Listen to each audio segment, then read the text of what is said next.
we need to talk about Lisa and Tom. Lisa is a 21-year-old student, and just like 10% of all students, she's got weekly binge eating episodes, where she eats a large amount of food in a short period of time, and she feels like she can't control herself.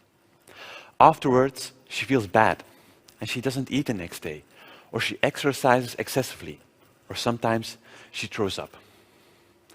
Lisa has got bulimia nervosa, which is a psychiatric disorder with the lowest quality of life and one of the highest mortality rates of all psychiatric disorders. And then there's Tom.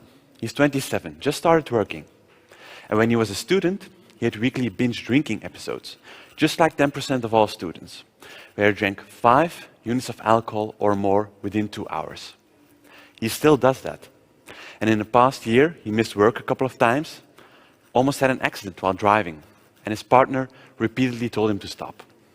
Tom has got an alcohol use disorder, which is the world's 3rd largest risk factor for disease and disability, and costs 1 billion euros in Belgium every year. Bulimia nervosa and alcohol use disorder are psychiatric disorders with a huge impact, and we're awful at treating them, because we still don't know why people binge eat or binge drink. Well, if you'd ask Tom or Lisa, then he would say that stress plays a huge role. And indeed, if you would take them to the lab and you would stress them out, then they would eat or drink more than someone who doesn't binge eat or binge drink. But how and why? That's something we can't learn in the lab, because we researchers might live in the lab, but you don't, and patients don't. Context is important, and daily life is important. We need to follow patients in their daily lives. And how do we do that? Well, we just let Tom and Lisa live their lives, at work, at home, with their partner, alone, or with friends. And over a 1-year period, we're asking them questions through their smartphone on specific days. That way, we're gathering a huge data set that allows us to find out how stress causes binge behavior, even predict it, so that in the future, we can help Tom and Lisa to get rid of their binge eating and binge drinking episodes. Thanks a lot, Nicolas, and indeed I need to change my plea to guilty, although I don't want to reveal my hand. You are talking about both drinking and eating disorders. Would it also relate to other types of binge behavior?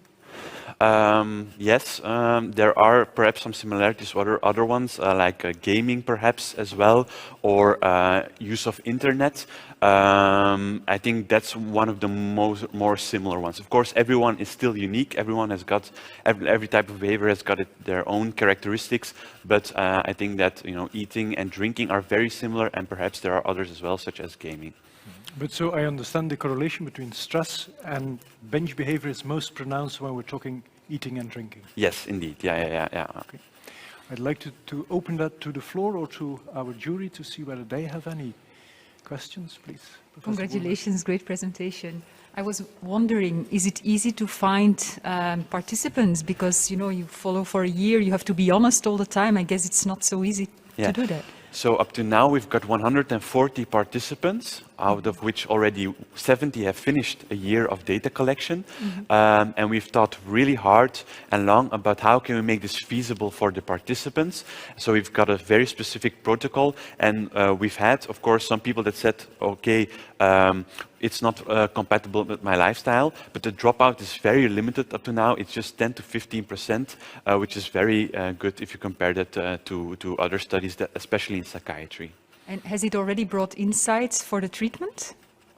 So for treatment, that's something for the future. The goal is to reliably predict binge behavior first, and then when we can predict it, to then implement an intervention so that we can actually prevent the binge behavior from happening. Okay, thank you. Our previous speaker had a very hopeful potential therapy for cancer, but also added at the very end, when she was challenged by our jury, that it has a chance of 1 in 100 to develop leukemia. So she was, as a scientist, looking the bare facts in the face. So I'm asking you as a researcher or a scientist, and it's a follow-up question from Professor Kohlenberg. You are indeed gathering your experimental data from people who are inclined to develop a psychiatric disorder. To which extent can you trust the data that they provide? Of course, that's always something we need to think very well about indeed. Can they really feel what's happening, or can they really reflect upon certain emotions or some events that happened? I think that especially when it comes to treatment, motivation is very, very important. That people say, okay, I will report honestly. That's of course a basis, and to also explain what everything means and to train the participant as well. That's something we do as well, to train people. Okay, what does this emotion mean? What does overeating mean? Perhaps to improve that. Yeah. A question about your methodology, because with similar kind of designs, I've seen effects go also in both directions of that tracking methodology itself. I mean, it could be an additional stressor for somebody, leading to more of the behavior that you actually want to prevent. Or for others as a kind of a social control that limits those kinds of behavior. So do you have any insight on how to control for those effects of your instrument itself? Yeah, so for stress, it's a concern in stress research using this method. Are we inducing stress by doing so? And there have been specific studies on that says that no, we're not inducing any more stress than just other events. So that's not a concern there. Is it a social control? Well, the participants are just interacting with a smartphone and an app.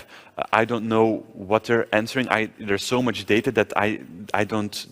The participant, can be safe in knowing that, okay, I'm just putting a response in here, but there's nobody actually watching or anything like that. So I think the anonymity is something that also helps there. Last question from Professor Leenaerts. Yes, thank you for a very interesting topic and presentation. A bit of follow-up on what Tim has asked. So your main variable, I would say, is stress. But of course, that's a very broad concept, and a lot of contextual or other factors can play in.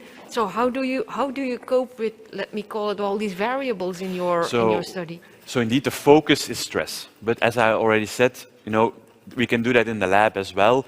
And context is very much important. So we're not just asking about stress, we're asking about other emotions as well. Craving, for instance, for a binge eating or binge drinking episode, or also impulsive behavior. That's also very important. Where people are, who they are with. So we've got all this contextual data, and I highlighted stress because that's very important, but all the other aspects are, of course, important as well. Okay.